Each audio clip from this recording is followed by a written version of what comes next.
పితా పుత్ర పవిత్రాత్మ నామమున ఆమెన్. మరియమాత పూజిత మాసము 24వ దినము. దేవమాత మరణము గురించి. మొదటిది, దేవమాత మరణమునకు లోనవుటకు కారణము. రెండవది, దేవమాత మృతి పొందిన విధము. మూడవది, దేవమాత మరణము సమానంలో ఉన్న వారికి శరణముగా ఉన్నది. దేవమాత జన్మ పాపము లేకుండా జన్మించుటకు దయామయుడైన ఆ సర్వేశ్వరుడు ఉత్తగించితిరి. ఆయనను పాపమునకు శిక్షగా వచ్చినది మరణము నుండి ఆమెను తప్పలేదు. పుట్టిన ప్రతివాడు గట్టివాడని దేవుడు చేసిన ఏర్పాటు మానవులందరికీ చల్లని దేవుడు చూపెను. మరియు యేసు ప్రభు సకల జీవధారులకు కారణమయుండెడు. తానే మరణము పొంది చిత్తగించెను. మరియు మరణ సమయములో మనము చేయవలసిన పుణ్యములకు ఆమె మనము మృత్యుగా నుండి యేసు కోరుకునెను. చావలసి ఉండెను. తీర్పు కఠినమైనను కష్టమునైనను దేవమాత తన ప్రియకుమారిని చేరవలెనని ఆశించి మరణమునకు లోబడెను. మనము అటువంటి ప్రేమతోనూ క్షయముతోనూ నమ్మకముతోనూ మనము రాబోవు మరణము స్వీకరింప నశించితివేమి. మనము మరణముతో భాగ్యవంతులైనడు. రెండవది, వేదశాస్త్రాలు చెప్పినట్లు పరిశుద్ధ కన్య మరియమ్మ గారి మరణము ఒక మధురమైన నిద్ర వలె భావించెను. ఆమె ఎటువంటి కష్టములే విశ్రాంతి తీసుకున్నట్లుగా ఈ కన్నీటి కనుగొనువు లోకాన్ని విడచి నిత్యానంద చేరెను. ఆమె మరణము ముసలి ప్రయాణం చేసెను. శరీర బలహీనతను కష్టము చేతను భావింపక ఆమె యొక్క తిరు హృదయమును ఉండెను. దేవ ప్రేమ అగ్ని వలనే భావించెను. పండిన ఫలము చెట్టు క్రింద పడులగు సూర్య దేవుని అందరికీ వెలుగునిచ్చి అస్తమించులగున దేవమాత యొక్క ఆత్మ అన్ని విధానమైన పుణ్యముల చేత అలంకరింపబడింది. ఆయన యందు జ్వాలించు ప్రేమను అధికము చేసి తన శరీరమును విడిచి పరమపదము చేరెను.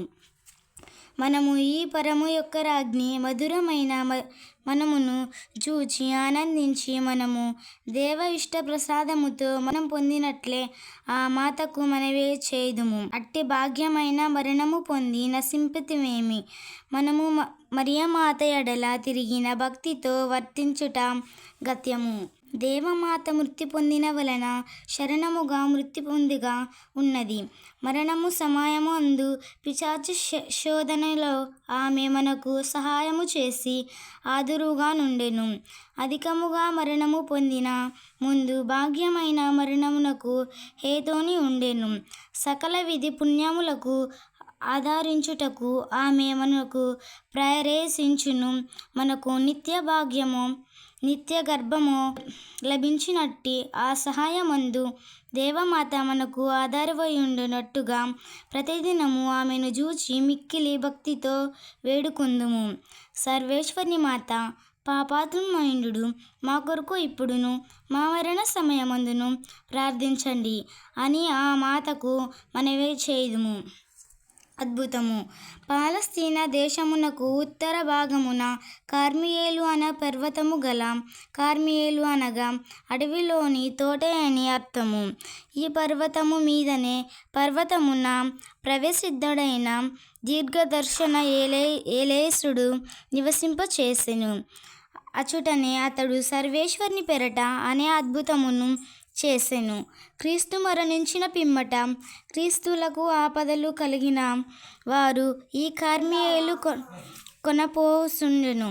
సర్వేశ్వరుని శరణవేడికి ఆయన సంవత్సరాలు గడిచిన పిదప కార్మియేలు సభ అను ఒక గొప్ప సన్యాసులు మఠము స్థాపించబడెను. కాలక్రమున ప్రవేశించుట వ్యాపించి కన్య మరియమ్మ ఎడల భక్తి పడియుండుచుండెను. 1250 సంవత్సరములో ఆ సభ సన్యాసులు దేవమాతకు చూపి భక్తి గౌరవములకు మిక్కిలి ప్రాధాన్యమిచ్చి మరియమ్మగారుకు వారికి దర్శనమును తగించెను. పునీత సీమోనుస్తకు తన సన్యాసి అధిపతునమైన దేశమంతటా ప్రజలకు మరియమ్మ గారి యందు భక్తి, ప్రేమ, నమ్మక వృద్ధి పొందవలెనని చాలా కృషి చేసెను. ప్రజలందరూ ఎక్కువ భక్తితో, ప్రేమతోనూ నమ్మక గౌరవించి కొనియాడును. ఎట్లో తెలియజేసినని అతడు అనుదిన జపమాలతో వేడుకొనుచుండెను. అతనుకు భక్తి పరవశుడైన కన్య మరియమ్మ గారు స్వరూపమందు సాగిలపడి ఉండగా, కన్య మరియమ్మ గారు అత్యంత ప్రీతిపాత్రులైన చేసుకొనక ఉత్తరీయమును చుట్టుకొని దర్శించిని. ఆ ఉత్తరీయమును అతనికి, నీవు మా ఇష్టమునకు తిరిసముగా మమ్ము స్థితింపవలెనని కోరిన ఎడల ఆ ఉత్తరీయమును ధరించుకొని తన వారును దానిని ధరించుకున్నట్లు ప్రయత్నించవలెను అని విశ్వాసముతో ధరించుకొను వారు తమ జీవించు సకలమందు ఆ సహాయము పొందిన వారి చెప్పెను. ఆ దేవమాత అతని సాగిన ఈ ఉత్తరీయమును కార్మియేలు సభకు గొప్ప గురుతున్నది. మరియమ్మగారి ఈ శరణము సహాయమునకు హన్మహించున దేవమాత అతని ప్రకారము పునీత సీమోనుస్తుకుడు తన సభయనుకు ప్రజలందరిలోనూ ఉత్తరీయమును ధరించు అలవాటును వ్యాపింపక ప్రాయపడును. కొలది కాలమునే పేదలు, దానీలు అందరూ తమ వాక్యములను మమ్ము ఆశతో ఉత్తరీయమును ధరింపసాగిరి. దేవమాత అద్భుతముగా ఉత్తరీయమును దయచేసినందుచేత పరిశుద్ధ పాపుగారి దాని ధరించుకొనేవారు అనేక జ్ఞాపకాలమును చదువరి. దేవమాత ఉత్తరీయమును ధరించుట ఎట్లా వారిలోకి వచ్చినది మనమిప్పుడు తెలుసుకున్నట్టేమిటి గదా. మనమును ఈ ఉత్తరీయమును ధరించుకుందామా? కొన్ని సంవత్సరాల క్రిందట పరిశుద్ధ పాపుగారు ఉత్తరీయమునకు బదులు తిరుహృదయమును కన్య మరియమ్మను చిత్రపడింపెను స్వరూపులైనను ధరించినవన్నీ సెలవేచిరి. అందువలన క్రీస్తువుని సుంచిత దేవమాత ఉత్తరీయమును లేక స్వరూపమును ధరించుకున్నట్టు వ్యక్తము. జపము. నా ప్రీతిపాత్రులైన తల్లి నీచి పాపము నుండెను.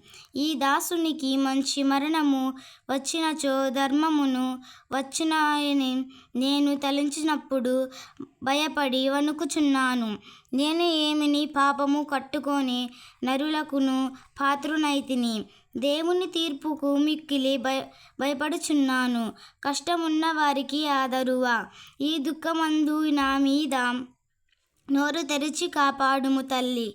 మీరు నా సహాయము చేయనట్లుగా నాకు నోరు తెరిచి తప్పుమమ్మ.